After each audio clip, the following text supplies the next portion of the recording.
Hello, buddies. So, this is for those that have been requesting that I make a full video for how to make fish rolls, fried fish rolls. So, relax and enjoy this video because this is going to wow you. This fish roll recipe can last for up to 3 days to 4 days, even without refrigeration. So, how you can start? You measure out 2 cups of all-purpose flour, 2 tablespoons of sugar. You add 1 teaspoon of salt, half teaspoon of baking powder, half teaspoon of yeast. Now, if you want to use only yeast, you can use between 1 to 2 teaspoons of yeast. If you want to use only baking powder, you can use between 1 to 2 teaspoons of baking powder. If you also want to make it bigger, like when you fry it to be bigger, you can use 1 teaspoon of baking powder and 1 teaspoon of yeast. Okay, now next thing I added was my margarine. You add at least 1 tablespoon. You can add between 1 tablespoon to 2 tablespoons of margarine. If you want it less oil, 1 tablespoon is okay. Next, you add your water. You need the water to combine it, and I use half cup plus 3 tablespoons of water. So after combining it, you're going to knead it a little bit until everything comes together just like so. Then you cover it and set aside. So once it's resting, you go ahead and shred your fish. So here I use one fish tail and one middle of the fish. Remove all the bones, debone and shred the fish. Now to your pot or your saucepan, you add some vegetable oil. Now once you've added the vegetable oil, you add in some chopped onions. Okay, so make sure that you have a little bit of more onion because it will also give it taste. Next, you add your seasoning. You can use this particular chicken seasoning or you can use fish seasoning, whichever seasoning you want. Then you add in your stew seasoning. I use Spicy. You can use any stew seasoning of choice, maybe onga or anyone.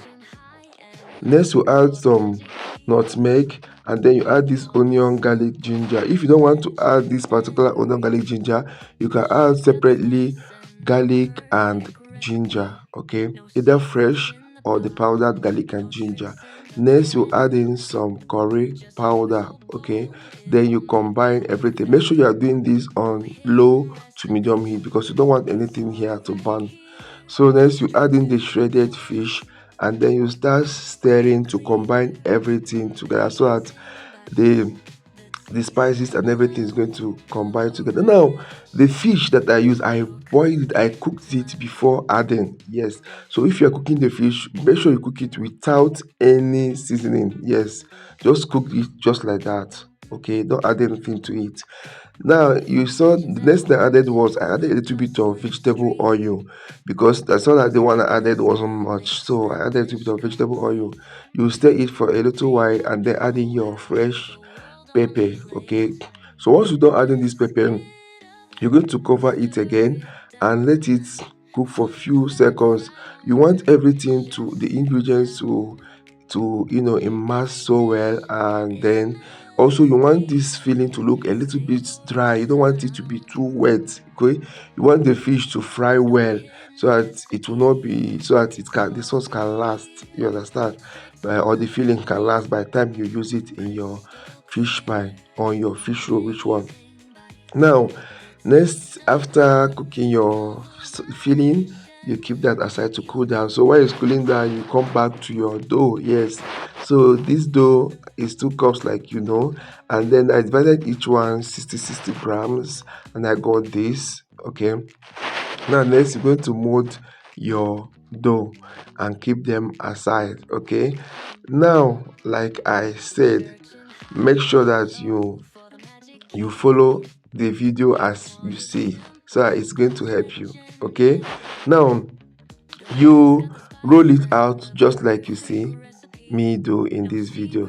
So if you want to make your own bigger, you can also make your own bigger. You can weigh 100 grams or so it depends on how you want to weigh it. Okay, so everything is depends on you. So I want to use this opportunity to say thank you all my 20,000 followers. We got to 20,000 followers yesterday, and like seriously, I'm so elated. I'm so happy. I'm enthralled. Like seriously, I feel like the best person in this whole world. Try. I'm saying God bless all of you for the follow. And please, as you are following me, please engage on my videos, share my videos, and recommend my videos to others.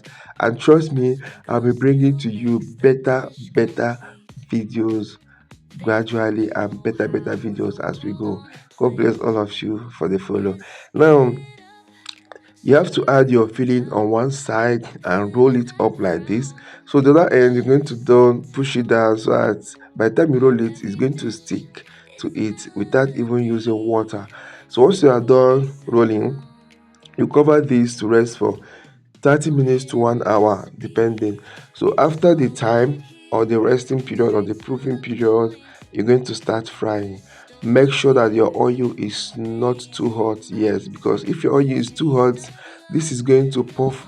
You have some puffiness or puffy part on it, and it's going to brown quickly without cooking inside. Okay, so you need the oil to be between low to medium heat while this fries. Okay, you have to fry it gradually. It may take you a little bit of time, but not too long. It's going to fry, so make sure your oil is not too hot. And if you do this very well, you see that your fish rolls are going to float on the top of the oil. So once they are light golden brown like this, you're going to take them out of the oil and then continue with the second batch. Now for the second batch, you have to allow your oil to cool down a bit. Yes, you have to allow your oil to cool down a bit before dropping in the second batch. And once you drop the second batch, you're going to also reduce the heat of the oil. This is because you don't want the oil to brown your fish rolls quickly without them cooking inside. And if the oil is too hot, it's going to make shrink the fish rolls so that they're not going to kind of become bigger or increase in size. Okay, so once they are done and fried, you take them out and you are ready to enjoy. You can see that this is oilless and it tastes amazing. I hope you're going to be trying this. Thanks for watching and see you in the next one.